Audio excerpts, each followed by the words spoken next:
So we are back, and with Peanut Gallery's Heckling from the Heart camera done, let's talk about a championship. A championship that has an incredibly interesting history, and that is the NWA World's Tag Team Champions. Nice. So when the NWA came about in 1929, they established two, and there were only two actual official across all boards world tag team not world tag team champions, world champions.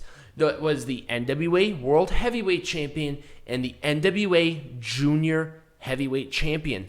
Until 1991, there was never an established, definite, across all territories, world tag team champions, despite how popular it was. And we'll actually get back into that here in like 1 second. Nice. So the first official as accordance to World Tag Team Champion lineage was in Florida. Actually, it was in Los Angeles. Once again, this was the best one that I got here because this championship was established in 1929.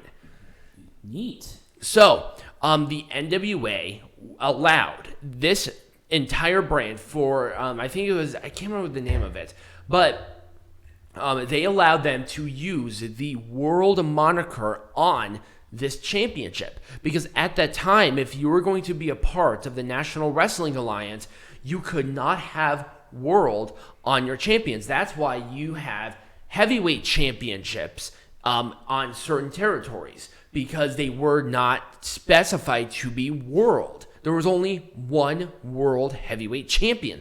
So, if, for example, and this was changed in the 50s, the AWA heavyweight champion was the AWA heavyweight champion until the 50s, when Kurt Hennig and Nick Bockwinkel won it. Then it became the world, and they got a special exemption. So from there, a lot of these other people realized how popular the tag team division was, and obviously we see in the history of that. You have Midnight Express, you have the Midnight Express, you have. Did I say Midnight twice? You did. Oh, I did. Okay. The Midnight Express, you had the Fabulous Freebirds, you had the Von Erichs. There were a lot of great tag teams there. I feel like there's an Express that I'm missing, but whatever. I think I kind of got my point of how popular these were.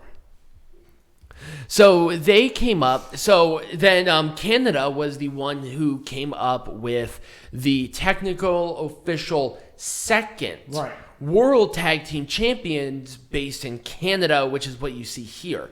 These were established in the 30s, and they were won by just two wrestlers. And to be honest with you, you wouldn't have known them even if I told you. So there really wasn't even much of a point. Wow. I'm sorry, there really wasn't. It's not like the Harts were the World Tag Team Champions in the fucking 50s. That just didn't happen. Stu Hart was a singles wrestler. So you really never got that.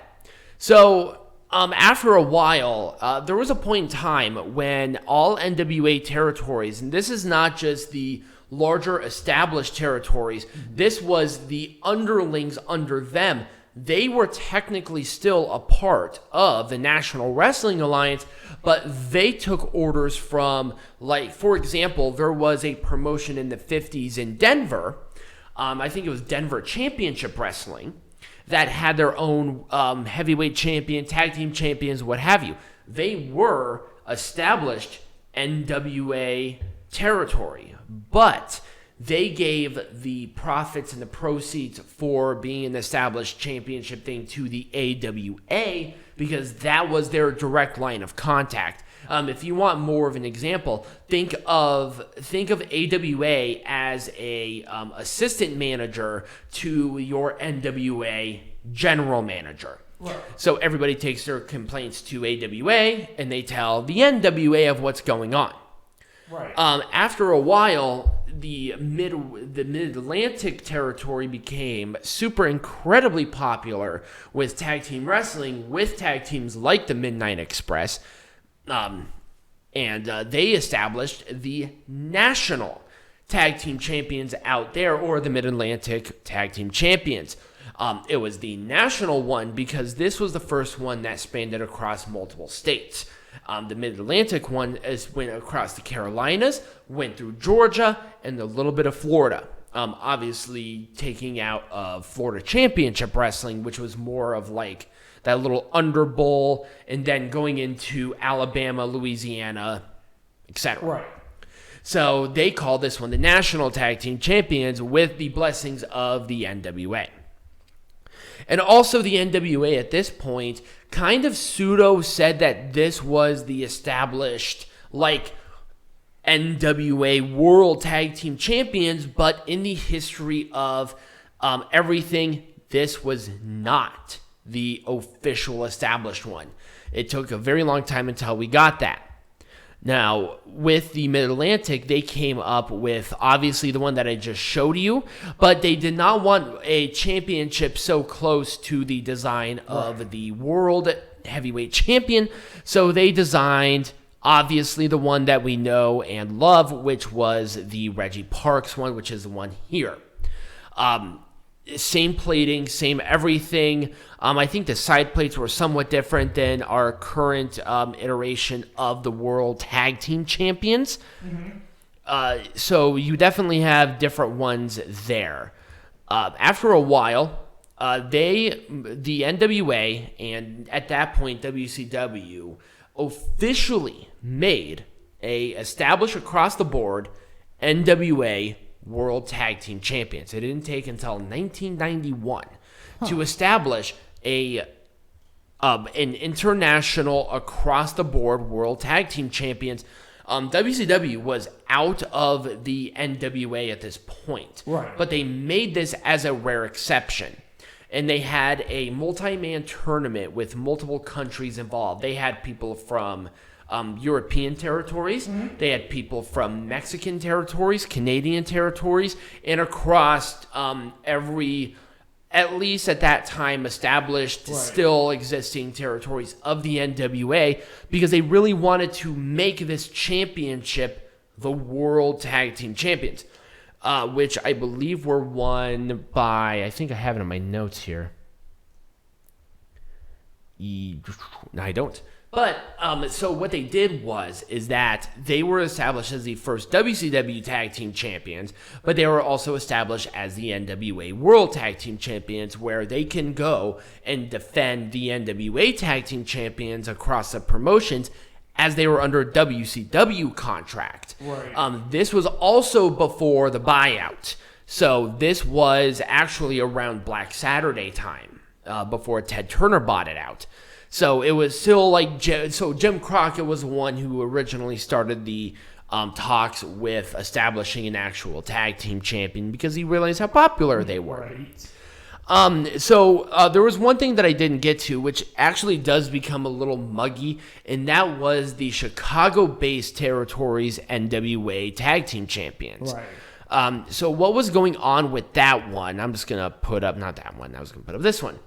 So the Chicago-based territory was the first one that went against the NWA rules and said that they were the World Tag Team Champions because the Chicago territory had people from Canada go down to their promotion and go for the championships.